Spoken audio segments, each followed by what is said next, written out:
Hello, I'm Tanea with TPK Feng Shui and Design. And today I want to talk about what it's like to go through a loved one's possessions after they die. Have any of you had the experience of going through a parent or a loved one's things after they pass away? I don't mean to be morbid, but I've worked with so many people who have had this really unique experience. And I will never forget the stories of overwhelm and of how much stuff gets tossed directly into the garbage because it's so overwhelming to sort through and because so much of it clearly was never loved or utilized. In the end, often the boxes that remain get transferred to your home, to the basement, to the attic, to storage, and they're still sitting there because you don't know what to do with them. I recently had a conversation with a client of mine who was so very inspired about the work she was doing with me, decluttering her home, that she talked to everyone she knew about it. It was really sweet. When she was in the midst of it, she didn't want to do anything else. That's what was going on for her, and so that's what she talked to people about. It happened that her father-in-law was in town visiting, and she had some downtime just with him, and so she began talking about how thrilled she was about all the progress she was making and how different it is to live in a home that doesn't have all the stuff that weighs you down. And her father-in-law was really interested in the work she was doing. To be honest, that surprised me a little bit because I guess I had these two stereotypes that I clearly need to break, right? I had pinned women for being most interested in the work of decluttering the home. And then in my experience, the older you get, the harder it can be to want to let go of your stuff. It doesn't get any easier anyway. But clearly that's not universal by any means, and that this story illustrates that. But their conversation, as she relayed it to me, spurred the thought of how fascinating it would be if everyone pared down to only the possessions that brought them joy, right? Wouldn't it be amazing if all the stuff that was left after your mother or your father passed away was the stuff that brought them joy?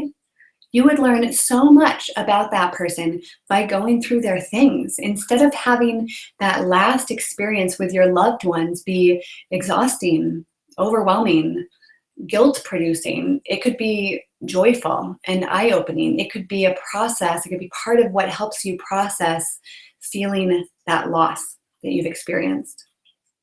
But let's backtrack a bit because, why wait until you die? What if before your mother or your grandmother died, she went through this process of surrounding herself only by her joyful possessions, right? When you visited her, or when her grandkids or nieces or nephews visited, her treasures, those joyful possessions, would be pridefully displayed. They would have enough space around them so that her guests would ask where they came from. What was the backstory? And they would hear her stories. They would have this window into that oral history that we are losing in our society. When our spaces are so very full, it is visually overwhelming. We can't see through the clutter to what is important. What is important is covered up by the rest of life's stuff. And it doesn't allow for any of those stories to come forth with a simple question. What if your stuff was pared down to only the things that brought you joy? Not only would you feel more joyful every day surrounded by those things, but your kids, your loved ones, your visitors would see what you love, would see what is important to you. It would be clear. Your possessions would inspire heartfelt conversations and questions that would illuminate your authentic self. The course that I run is called Clear Your Space, Clear Your Mind.